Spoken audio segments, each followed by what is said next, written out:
എന്നെ ശ്രവിക്കുന്ന ദൈവജനമേ, സങ്കീർത്തന ധ്യാനത്തിലേക്ക് ദൈവ തിരുമനസ്സിൻ്റെ നാമത്തിൽ, കർത്തൃനാമത്തിൽ നിങ്ങളേവരെയും വളരെ സ്നേഹത്തോടെ ഞാൻ ക്ഷണിക്കുന്നു. ദൈവമാകുന്ന വചനത്തിന് നമുക്ക് വളരെ ശ്രദ്ധയോടെ കാതോർക്കാം. വചനം നമ്മളെ വെളിച്ചത്തിലേക്കും സൗഖ്യത്തിലേക്കും സമാധാനത്തിലേക്കും നിത്യ സൗഭാഗ്യത്തിലേക്കും നയിക്കും. തീർച്ച. കത്തോലിക്ക സഭയുടെ ആധികാരിക വിവർത്തനങ്ങളെ ആസ്പദമാക്കി തയ്യാറാക്കിയിരിക്കുന്ന പ്രചോദന സന്ദേശം പരിശുദ്ധ ജോൺ പോൾ രണ്ടാമൻ മാർപ്പാപ്പയുടെ meditations and catechesis on the Psalms കാൻറ്റക്കിൾസിൽ നിന്നും ദൈവശാസ്ത്രജ്ഞനായ വിശുദ്ധ ജെറോമിൻ്റെയും ചിന്തകൾ ഉൾപ്പെടുത്തിക്കൊണ്ടാണ് എന്ന് സന്തോഷപൂർവ്വം അറിയിക്കുന്നു. നമുക്ക് വചനം ശ്രവിക്കാം. പരിശുദ്ധാത്മാവേ, ഞങ്ങളിൽ വന്നു നിറയണമേ. ഇന്നേ ദിവസം സങ്കീർത്തന ധ്യാനത്തിലേക്ക് കാരുണ്യവാനായ നമ്മുടെ നല്ല ദൈവം നമ്മെ ഓരോരുത്തരെയും വളരെ സ്നേഹപൂർവ്വം കൂട്ടിക്കൊണ്ടുവന്നതിന് ഒരു നിമിഷം നന്ദി പറയാം. പിതാവേ, നല്ല ദൈവമേ, നിത്യവും അങ്ങേക്ക് ഞങ്ങൾ നന്ദിയും ആരാധനയും കൃതജ്ഞതയും അർപ്പിക്കുന്നു. മുൻപത്തെ ദിവസങ്ങളിലെ പോഡ്കാസ്റ്റ് കേൾക്കാൻ വിട്ടുപോയെങ്കിൽ സാരമാക്കണ്ട. ആവശ്യമുള്ളവർക്ക് അതിൻ്റെ ലിങ്ക് താഴെ ഡിസ്ക്രിപ്ഷൻ ബോക്സിൽ ലഭ്യമാണ്. സൗകര്യാർത്ഥം ഇത് ഒരു ഡെഡിക്കേറ്റഡ് യൂട്യൂബ് പ്ലേലിസ്റ്റായും ലഭ്യമാകും. സങ്കീർത്തനം 21:1 മുതൽ 13 വരെയുള്ള തിരുവചനങ്ങൾ. രാജാവിന് വിജയം നൽകിയതിന് കൃതജ്ഞത. കർത്താവേ, രാജാവ് അങ്ങയുടെ ശക്തിയിൽ സന്തോഷിക്കുന്നു. അങ്ങയുടെ സഹായത്തിൽ അവൻ എത്രയധികം ആഹ്ലാദിക്കുന്നു. അവൻ്റെ ഹൃദയാഭിലാഷം അങ്ങ് സാധിച്ചു കൊടുത്തു. അവൻ്റെ യാചന അങ്ങ് നിഷേധിച്ചില്ല. സമൃദ്ധമായ അനുഗ്രഹങ്ങളുമായി അവിടുന്ന് അവനെ സന്ദർശിച്ചു. അവൻ്റെ ശിരസിൽ തങ്കക്കിരീടം അണിയിച്ചു. അവൻ അങ്ങയോട് ജീവൻ യാചിച്ചു. അവിടുന്ന് അത് നൽകി. സുദീർഘവും അനന്തവുമായ നാളുകൾ തന്നെ.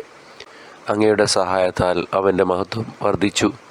അങ്ങ് അവൻ്റെ മേൽ തേജസ്സും പ്രതാപവും ചൊരിഞ്ഞു. അവിടുന്ന് അവനെ എന്നേക്കും അനുഗ്രഹപൂർണനാക്കി. അങ്ങയുടെ സാന്നിധ്യത്തിൻ്റെ സന്തോഷം കൊണ്ട് അവനെ ആനന്ദിപ്പിച്ചു. രാജാവ് കർത്താവിൽ വിശ്വസിച്ച് ആശ്രയിക്കുന്നു. അത്യുന്നതൻ്റെ കാരുണ്യം നിമിത്തം അവൻ നിർഭയനായിരിക്കും. അങ്ങയുടെ കൈ സകല ശത്രുക്കളെയും തിരഞ്ഞു പിടിക്കും. അങ്ങയുടെ വലതുകരം അങ്ങയെ വെറുക്കുന്നവരെ പിടികൂടും. അങ്ങയുടെ സന്ദർശന ദിനത്തിൽ അവരെ എരിയുന്ന ചൂള പോലെയാക്കും. കർത്താവ് തൻ്റെ ക്രോധത്തിൽ അവരെ വിഴുങ്ങും.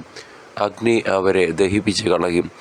അങ്ങ് അവരുടെ സന്തതിയെ ഭൂമിയിൽ നിന്നും അവരുടെ മക്കളെ മനുഷ്യമക്കളുടെ ഇടയിൽ നിന്നും നശിപ്പിക്കും.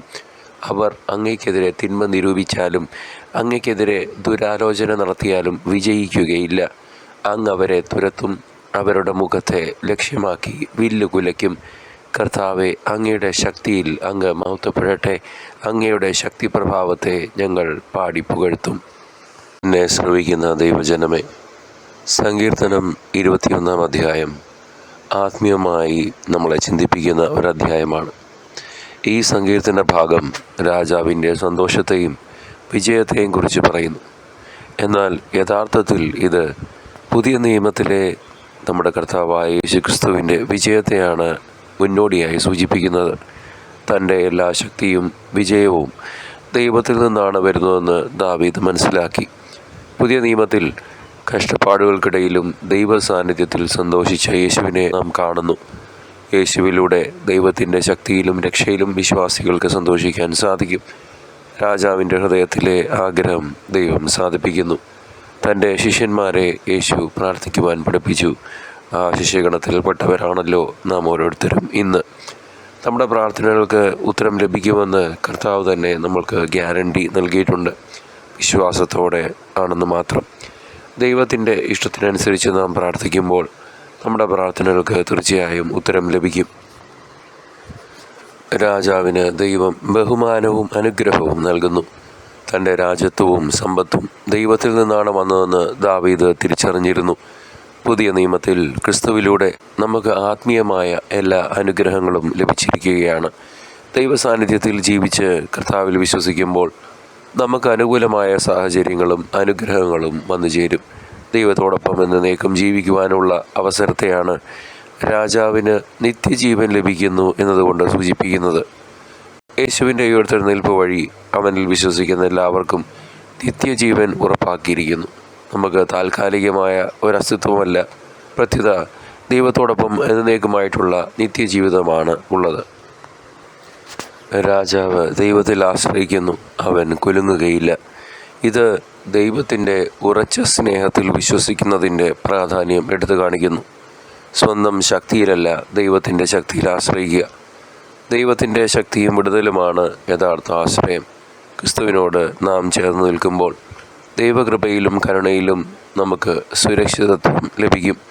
ലോകത്തിൻ്റെതായിട്ടുള്ള ഒരു അവസ്ഥയിലും ലോകത്തിൻ്റെതായിട്ടുള്ള ഒരു ഗ്യാരണ്ടിയും നമുക്ക് സുരക്ഷിതത്വം ഉറപ്പു തരുന്നില്ല. എപ്പോഴും ഒരു വാക്വം ഉണ്ടാവും. ദൈവം തൻ്റെ എല്ലാ ശത്രുക്കളെയും തോൽപ്പിക്കുമെന്ന് ദാവീദ് പറയുന്നു. യേശുവിൻ്റെ രണ്ടാം വരവിൽ അവൻ സകല ശത്രുക്കളെയും കീഴടക്കുകയും സകല ദുഷ്ടതകളെയും നശിപ്പിക്കുകയും ചെയ്യും. പൗലോസ് അപ്പോസ്തലൻ പറയുന്നു, മറ്റുള്ളവരെ ഉപദ്രവിക്കുന്നവർക്ക് ദൈവം കഷ്ടപ്പാട് നൽകുകയും ഉപദ്രവിക്കപ്പെട്ടവർക്ക് ആശ്വാസം നൽകുകയും ചെയ്യും.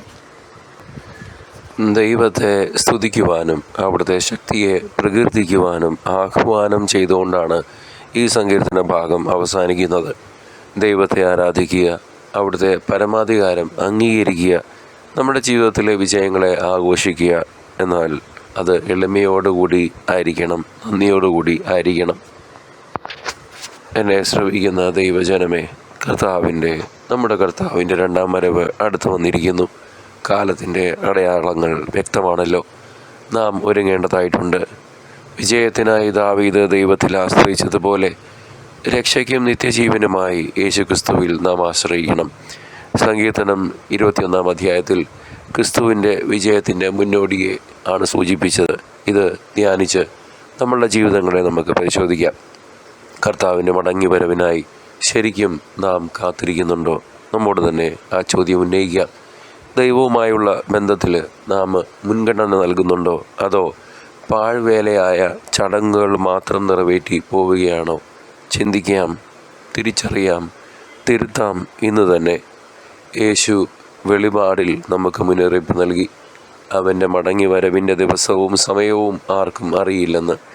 പാപങ്ങളെക്കുറിച്ച് അനുതപിച്ച് ലോകപരമായ ലൗകിക ആഗ്രഹങ്ങളിൽ നിന്നൊക്കെ പിന്മാറി നമ്മളുടെ ജീവിതത്തെ കർമ്മപ്പെടുത്തി ഹൃദയങ്ങളെ ദൈവത്തിൻ്റെ ഇഷ്ടത്തിനനുസരിച്ച് വിട്ടുകൊടുത്ത് ദൈവത്തെയും മറ്റുള്ളവരെയും വിശ്വസ്തയോടെ സേവിക്കാം. മറ്റുള്ളവരോട് എല്ലാ പ്രവൃത്തികളിലും ദൈവസ്നേഹവും നീതിയും പ്രകടിപ്പിക്കുകയും ചെയ്യാം. നമ്മുടെ സ്നേഹമുള്ള അപ്പൻ ദൈവം ക്ഷമയുള്ളവനാണ്. ആരും നശിച്ചു പോകാതിരിക്കാൻ ദൈവം ആഗ്രഹിക്കുന്നു. എല്ലാവരും മനസ്സാന്തരപ്പെട്ട് തൻ്റെ അടുത്തേക്ക് വരണമെന്ന് പിതാവായ ദൈവം ആഗ്രഹിക്കുന്നു. ഇതാണ് രക്ഷയുടെ ദിവസം. നമ്മുടെ ജീവിതം കർത്താവിന് സമർപ്പിക്കാം. പാപങ്ങൾ കുമ്പസാരത്തിൽ ഏറ്റുപറയാം. കുരിശിലെ കർത്താവിൻ്റെ മരണവും 3-ാം നാളുള്ള ഉത്ഥാനവും വീണ്ടെടുപ്പിൻ്റെ പ്രത്യാശയായി വിശ്വസിക്കാം. നിത്യജീവൻ്റെ പരിശുദ്ധാത്മദാനം നമുക്ക് സ്വീകരിക്കാം. മഹത്വകരമായ പ്രത്യക്ഷതയെക്കുറിച്ചുള്ള അനുഗ്രഹീതമായ പ്രത്യാശയോടെ ജീവിക്കാം. അവൻ രാജാതിരാജാവും കർത്താവുമായി മടങ്ങി വരുമെന്ന് അറിഞ്ഞുകൊണ്ട് തന്നെ. ആമേൻ. നമുക്ക് പ്രാർത്ഥിക്കാം. കർത്താവായ ദൈവമേ, വചനം ശ്രവിക്കുന്ന ഞങ്ങളുടെ ഓരോരുത്തരുടെയും ജീവിതങ്ങളെ അങ്ങ് അറിയുന്നല്ലോ. അവിടുന്ന് ദാനമായി നൽകിയ ഈ ജീവിതത്തെ ഞങ്ങളുടെ വിശ്വാസരാഹിത്യത്തെ പരിഗണിച്ചുകൊണ്ട് തൃപാദത്തിൽ സമർപ്പിക്കുന്നു. തിരുച്ചോരയാൽ കഴുകി പരിശുദ്ധാത്മ അഭിഷേകത്താൽ നിറയ്ക്കണമേ. ആബാ പിതാവേ, അവിടുത്തെ ഹിതം ഞങ്ങളുടെ ജീവിതങ്ങൾ വഴിയായി നിറവേറുവാൻ അവിടുത്തെ വഴിയിൽ കൂടി മാത്രം ഞങ്ങളെ നടത്തണമേ. വിശുദ്ധിയിൽ ജീവിക്കുവാനും മറ്റുള്ളവർക്ക് ക്രിസ്തു സാക്ഷ്യമായി മാറുവാനും വിശുദ്ധിയിൽ ഞങ്ങളുടെ നല്ല ഓട്ടം പൂർത്തിയാക്കുവാനും അടിയങ്ങളെ, പാപികളായ അവിടുത്തെ മക്കളെ ഒരുക്കണമേ. നിത്യം പിതാവിൻ്റെയും പുത്രൻ്റെയും പരിശുദ്ധാത്മാവിൻ്റെയും നാമത്തിൽ തന്നെ. ആമേൻ. കർത്താവിനെ ഇനിയും അറിയാത്ത ഒരു വ്യക്തിക്കെങ്കിലും ഈ വചനധ്യാനം പങ്കുവയ്ക്കുമല്ലോ. ദൈവം നിങ്ങളെ സമൃദ്ധമായി അനുഗ്രഹിക്കട്ടെ.